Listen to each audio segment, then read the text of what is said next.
اعوذ باللہ من الشیطان الرجیم بسم اللہ الرحمن الرحیم مالک یوم الدین۔ لفظ مالک ملک سے مشتق ہے، جس کے معنی ہے کسی چیز پر ایسا قبضہ کہ وہ اس میں تصرف کرنے کی جائز قدرت رکھتا ہو۔ لفظ دین کے معنی جزا دینا۔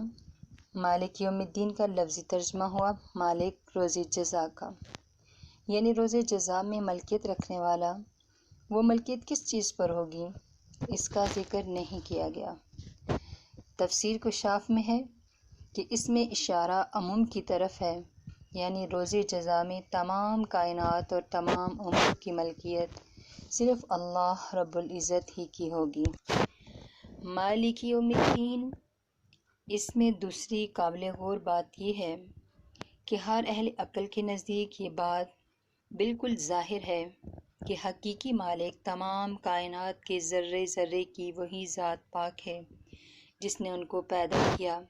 بڑھایا، تربیت کی، اور جس کی ملکیت ہر چیز پر مکمل ہے، ظاہر پر بھی، باطن پر بھی، زندہ پر بھی، مردہ پر بھی، اور جس کی ملکیت کی کوئی ابتدا ہے نہ ہی کوئی انتہا ہے، بخلاف انسان کی ملکیت کے وہ ابتدا اور انتہا کے دائرے میں محدود ہے۔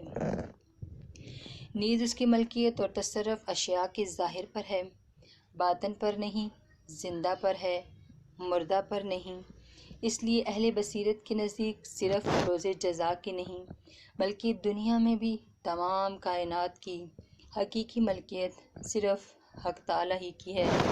پھر اس آیت میں اللہ تعالیٰ کو خاص روز جزا کا مالک فرمانے میں کیا حکمت ہے؟ سورۃ قرآن کی دوسری آیت میں غور کرنے سے معلوم ہوا کہ دنیا میں بھی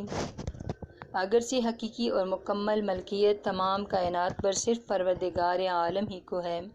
لیکن اسی نے اپنے کرم اور حکمت بالغہ سے ایک قسم کی ناقص ملکیت انسان کو بھی عطا فرما رکھی ہے،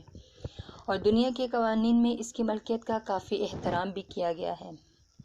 آج کی دنیا میں انسان مال و دولت کا مالک ہے، زمین جائیداد کا مالک ہے، کوٹھی بنگلہ اور فرنیچر کا مالک ہے،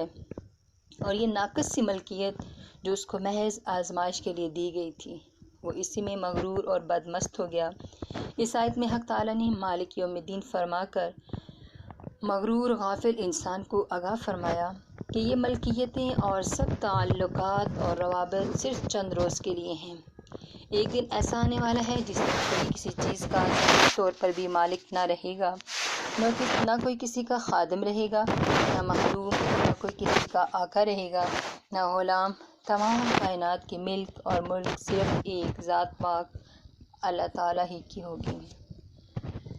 سورہ فاتحہ کے شروع میں بیان کیا گیا تھا کہ اس سورت کی 3 ابتدائی آیتوں میں اللہ تعالیٰ کی حمد و ثنا کا بیان ہے۔ یہ 3 آیتیں آ چکی اور اس کی تفسیر بھی آپ معلوم کر چکے کہ پہلے 2 آیتوں میں حمد و ثنا کے ذہن میں ایمان کی بنیادی اصول، اللہ تعالیٰ کے وجود اور اس کی توحید کا بیان بھی ایک موزانہ انداز میں کیا گیا ہے، اور اس تیسری آیت کی تفسیر میں آپ نے اب معلوم کر لیا کہ اس کے صرف 2 لفظوں میں حمد و ثنا کے ساتھ اسلام کے عظیم الشان انقلابی عقیدہ یعنی قیامت اور آخرت کا بیان بھی مع دلیل کے آ گیا ہے۔